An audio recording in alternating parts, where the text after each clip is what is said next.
Hi, third graders. We're back. We're going to do Unit 1, but this week we're on week 2. The learning targets remain the same, except now we add learning target 4 and 5.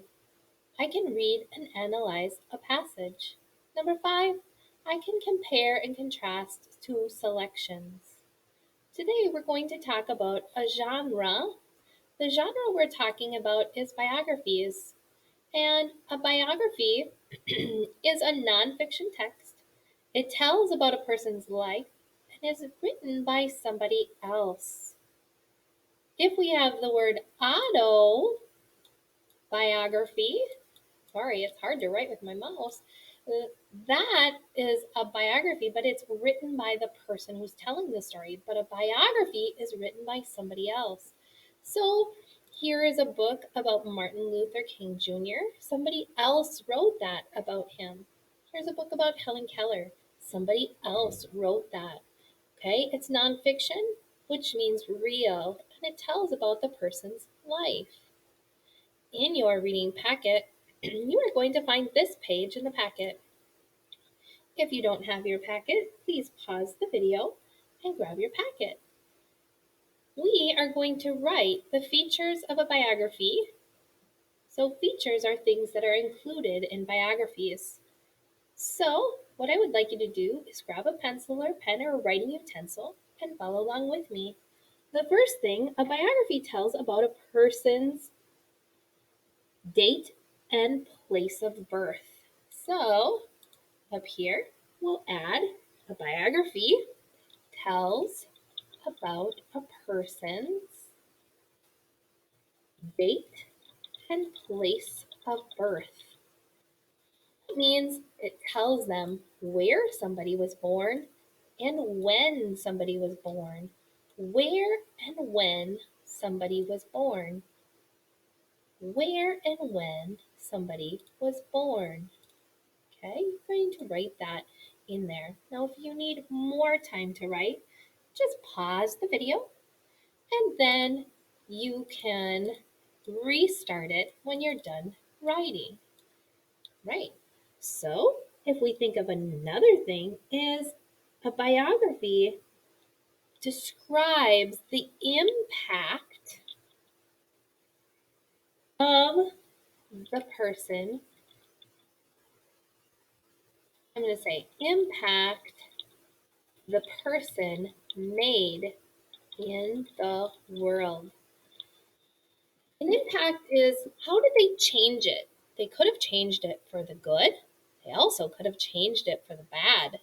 An impact is just how they changed, how that person changed the way we live.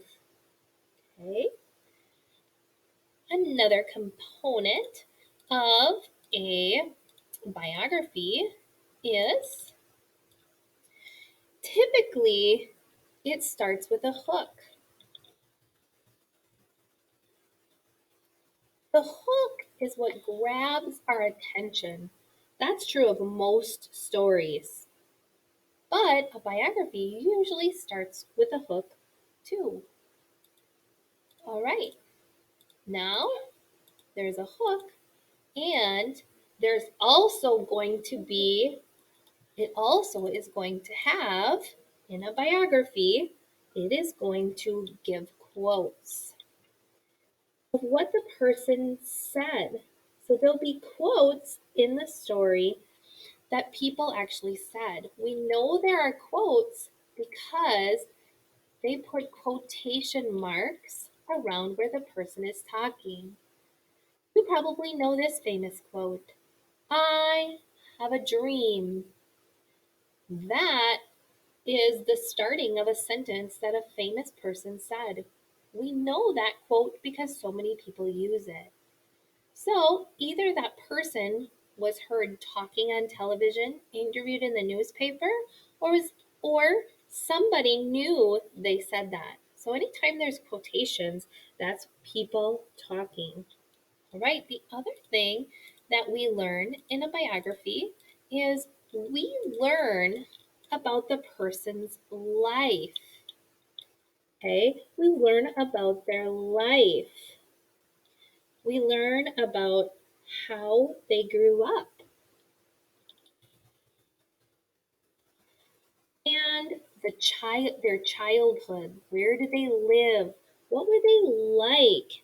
And other in their life important details about their life. Maybe something happened to them in their life that changed them.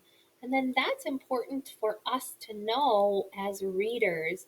And so we find out about all about their life, how they grew up, things that happened to them, important details that happened to them, or important events that happened to them. All right. And the last thing we learn in a biography is we learn about their personality. A person's personality is, what do they act like? Are they charming? Are they annoying? Are they funny? Are they caring? All those are their character traits that build their personality. So we learn all of these things in a biography. Next, we're going to read a biography and learn all these things. We'll see if it starts with a hook. We'll see if we learn their life and important events or details that happen to them, what the person's characteristics are like or their personality. We'll see if we learn about where and when they were born, and we'll see if there's any quotations. So in your packet, you are looking for Galileo Galilei. That's kind of a tongue twister, if you ask me. All right, here we go. Here's the hook. Galileo Galilei was called the father of science. He changed how we see the world. He was born in Pisa, Italy in 1564. He died in 1642. Ooh, look at that. We learned about where and when he was born. New paragraph. In his day, people thought Earth was the center of the universe. They thought the sun flew around Earth. They were wrong. We know better today because of Galileo. Galileo made a telescope. He saw that Earth circles the sun. He showed that Earth is not the center of the universe. People said he was crazy. Galileo was all alone. People wanted him to hide the truth. They wanted him to say he was wrong about Earth going around the sun. That's an important event that happened in his life. People disbelieved him. Galileo was brave. Oh, that's part of his characteristics. He would not lie. This made people angry. To hide the truth, they hid Galileo. They jailed him in his own house for the rest of his life. Galileo changed the world. He showed how people can use tools and their senses to see the truth. He said, when senses fail, reason must step in. He showed that reason helps us to do a better tomorrow. Look at, he actually said these words. When senses fail, reason must step in. Those are the quote. So this is an example of a biography on Galileo.